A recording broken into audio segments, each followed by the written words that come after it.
നമസ്കാരം. മതവിശ്വാസത്തെയും ദൈവാരാധനയും തള്ളിപ്പറയുന്ന രാഷ്ട്രീയ പ്രസ്ഥാനമാണ് കമ്മ്യൂണിസം.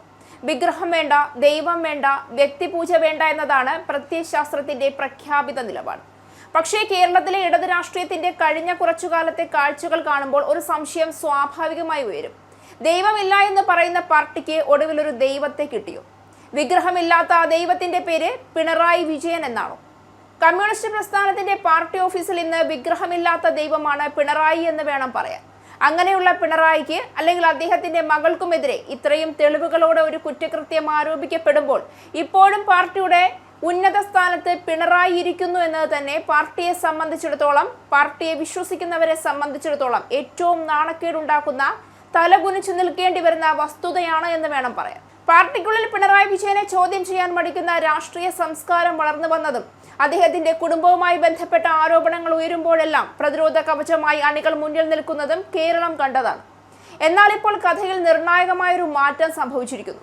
വീണ വിജയനെതിരായ എൻഫോഴ്സ്മെന്റ് ഡയറക്ടറേറ്റ് നടപടിയിൽ രാഷ്ട്രീയം കാണേണ്ടതില്ല എന്നും വിഷയത്തിൽ പാർട്ടി അകലം പാലിക്കണമെന്നും CPI സംസ്ഥാന നേതൃയോഗം വ്യക്തമാക്കി കഴിഞ്ഞു. യാതൊരു മടിയുമില്ലാതെ വീണ കേസ് രാഷ്ട്രീയമല്ല എന്ന് തുറന്നു പറഞ്ഞുകൊണ്ട് അച്ഛനെയും മകളെയും CPI തള്ളിക്കളഞ്ഞിരിക്കുകയാണ്. ഇവിടെ രാഷ്ട്രീയ കേരളം ശ്രദ്ധിക്കേണ്ടത് ഈ നിലപാടിന്റെ സമയമാണ്.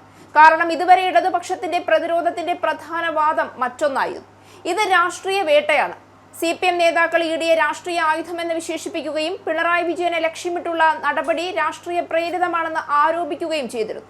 CPIയുടെ ഇപ്പോഴത്തെ നിലപാട് അതിൽ നിന്ന് വ്യക്തമായി അകലം പാലിക്കുന്നതാണ്.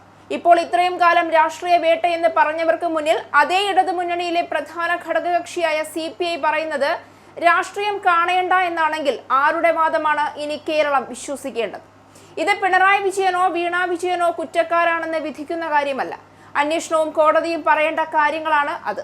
പക്ഷേ ആരോപണങ്ങൾ ഗൗരവമുള്ളതാകുമ്പോൾ രാഷ്ട്രീയ നേതൃത്വം അതിൽ നിന്ന് ഒഴിഞ്ഞു മാറുന്നതും നിയമ നടപടികളെ സ്വതന്ത്രമായി നടക്കാൻ അനുവദിക്കുന്നതും തന്നെയാണ് ജനാധിപത്യത്തിലെ മര്യാദ. എന്നാൽ അതാണ് ഇവിടെ CPIയുടെ നിലപാടിനെ രാഷ്ട്രീയമായി പ്രസക്തമാക്കുന്നത്.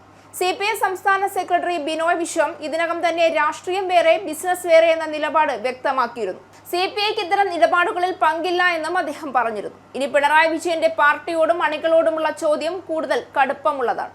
ഒരു നേതാവിനോടുള്ള രാഷ്ട്രീയ വിശ്വാസം ഒരു കാര്യം, പക്ഷേ നേതാവിന്റെ കുടുംബവുമായി ബന്ധപ്പെട്ട ആരോപണങ്ങളിൽ നിയമ നടപടി ഉണ്ടാകുമ്പോൾ തെളിവുകൾ പരിശോധിക്കാതെയാണ് ഓരോ തവണയും രാഷ്ട്രീയ ഗൂഢാലോചന എന്ന ഒറ്റ വാക്കിൽ എല്ലാം ഒതുക്കുന്നത്. ഇതൊരു തരം ഒളിച്ചോടലല്ലേ? അച്ഛനും മകൾക്കും വേണ്ടി പാർട്ടി അണികൾ ചാവേറുകളായി നിൽക്കുമ്പോൾ മുന്നണിയിൽ ഒരു പ്രധാന കക്ഷി തന്നെ ഞങ്ങൾക്കിതിൽ പങ്കില്ല, നിയമം നിയമത്തിന്റെ വഴിക്ക് പോകട്ടെ എന്ന് പറയുകയാണ്. ഇതാണ് പിണറായി കാലത്തെ ഇടതുപക്ഷ രാഷ്ട്രീയത്തിന് ലഭിച്ച ഏറ്റവും അസ്വസ്ഥമാക്കുന്ന, ചാട്ടുളി പോലെ പ്രഹരമേൽപ്പിക്കുന്ന ഏറ്റവും പുതിയ പ്രസ്താവന. ദൈവമില്ല എന്ന് പറഞ്ഞവർ ഒരു നേതാവിനെ ദൈവമാക്കരുത്. വ്യക്തിപൂജയെ എതിർത്തവർ ഒരു വ്യക്തിയെ ചോദ്യം ചെയ്യാനാകാത്ത സ്ഥാനത്തേക്ക് ഉയർത്തരുത്. പാർട്ടി ഒരു വ്യക്തിയേക്കാൾ വലുതാണ്, നിയമം പാർട്ടിയേക്കാൾ വലുതാണ്, ജനാധിപത്യം അതിനേക്കാളും വലുതാണ്. ഇന്ന് CPI പറഞ്ഞത് അത്രയേ ഉള്ളൂ. പക്ഷേ ആ ഒരു വാചകം ഇടതുപക്ഷത്തിന്റെ ഉള്ളിൽ വലിയൊരു രാഷ്ട്രീയ ചോദ്യം ഉയർത്തുന്നുണ്ട്. പിണറായി വിജയനെ സംരക്ഷിക്കേണ്ടത് പാർട്ടിയുടെ കടമയാണോ, അതോ സത്യം പുറത്തു വരാൻ അനുവദിക്കുകയാണോ പാർട്ടിയുടെ മര്യാദ? ഉത്തരം പറയേണ്ടത് പിണറായി വിജയനെ വിഗ്രഹമാക്കി ആരാധിച്ചവരും ആ വിഗ്രഹത്തിന് മുന്നിൽ ചോദ്യം ചോദിക്കാൻ പോലും മടിച്ചവരുമാണ്.